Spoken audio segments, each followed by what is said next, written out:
সবাই মিলে আমরা যৌথ উদ্যোগ নিয়েছি। এখানে আমরা ডিএমসি আছে, তার সঙ্গে আমাদের এডিডি আছে, তার সঙ্গে এসপিএস সাহেব আছে, তার সঙ্গে ডিএসপি আছে, যতগুলি প্রশাসনের আমরা ভাগ রয়েছি প্রত্যেকে, এখানে যারা প্রশাসনিক দায়িত্বে রয়েছে পুলিশ প্রশাসন, সকলে মিলে আমরা যৌথ উদ্যোগ নেব এবং সাংবাদিক ভাইদের অবশ্যই সহযোগিতা কাম্য। তাতে আমরা নেমেছি কাজে। আশা করি আপনাদের সকলের সহযোগিতা পাবো। যে যে নির্দেশগুলি মমতা মুখ্যমন্ত্রী দিয়েছেন আমাদের, সেগুলোকে যাতে মেনে চলা যায়, সেই নির্দেশ পালন করা যায় এবং যত শীঘ্রই এটা শুরু করা যায় সে ব্যাপারে আমরা উদ্যোগ নেব বলেই আজকে আপনাদের এখানে আমন্ত্রণ জানাবো।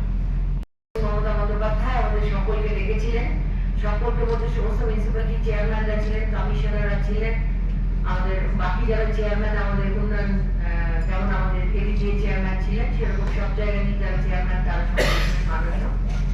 সেখানে দিদিমণি কিছু কড়া নির্দেশ দিয়েছেন।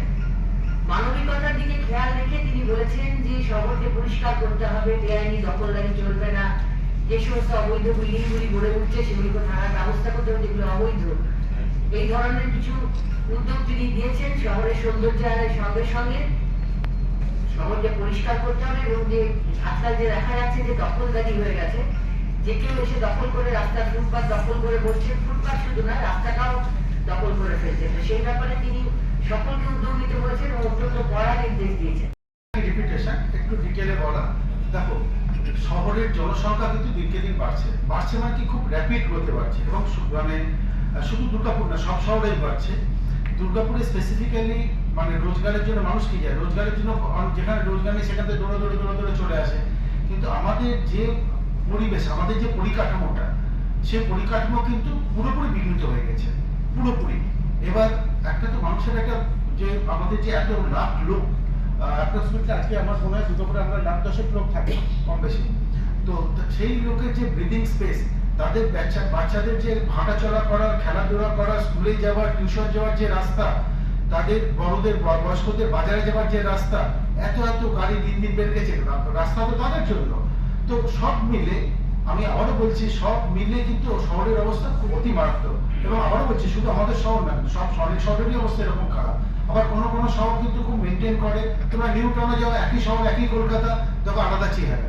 কিন্তু আমরা পরিষ্কার দার্থিকভাবে আমরা বলেছি প্রথম থেকে যে আমরা কিন্তু এই যে বেনিয়মগুলো, এই যে যেখানে সেখানে যত্রতত্র একটা কুন্তি নিয়ে একটা গালা নিয়ে বসে যাওয়া, এগুলো আমরা মানছি না। এগুলো কিন্তু আমরা মানে সরাবো।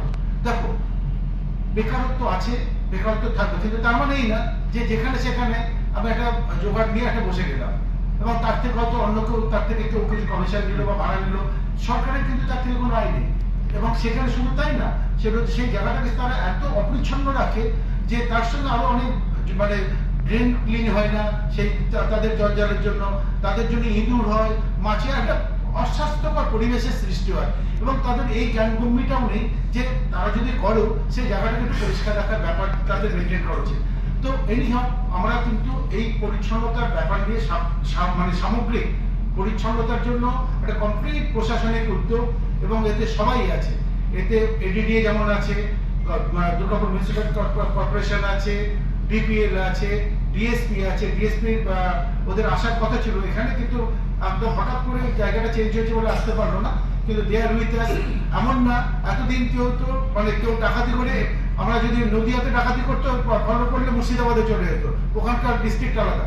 এখন কিন্তু যা হবে সামগ্রিকভাবে, রাস্তার এপারে হলে ওপারে গিয়ে কিন্তু কাউকে পার করতে দেওয়া যাবে না। কিন্তু সবটাই হবে কিন্তু মানবিকতা রেখে। কিন্তু মানবিকতার নামে কেউ যদি আমাদের উপর কোনো কিছু চাপিয়ে দেওয়ার চেষ্টা করে, সেটা কিন্তু আমরা মানবো না, পরিষ্কার করেই বলছি। এই আমরা সেই ড্রাইভ কিন্তু আমাদের অলরেডি শুরু হয়ে গেছে এবং এই ড্রাইভ কিন্তু চলবে। এবং তাতে আমি আবারও বলছি, কোনো মুখ দেখা দেখি, কোনো অন্য কোনো কিছু বিচার্য নয়। আমাদের বিচার্য একটাই, যে নাগরিক স্বাচ্ছন্দ্যতা, নাগরিক সুপরিবেশ, বাচ্চাদের পুরো পরিবেশ দেওয়া, বড়দেরকে হাঁটা চলার জায়গা দেওয়া, সাধারণ লোকের প্রপার মোবাইল দেওয়া, এবং একটা সুন্দর যেন নন পলিউটেড একটা এয়ার কন্ডিশন থাকে, সিস্টেম থাকে, সেভাবে ব্যবস্থা করা। তার জন্য আবারও বলছি, তার জন্য যেটা করতে হয় আমরা কিন্তু সবাই একসঙ্গে মিলে করবো।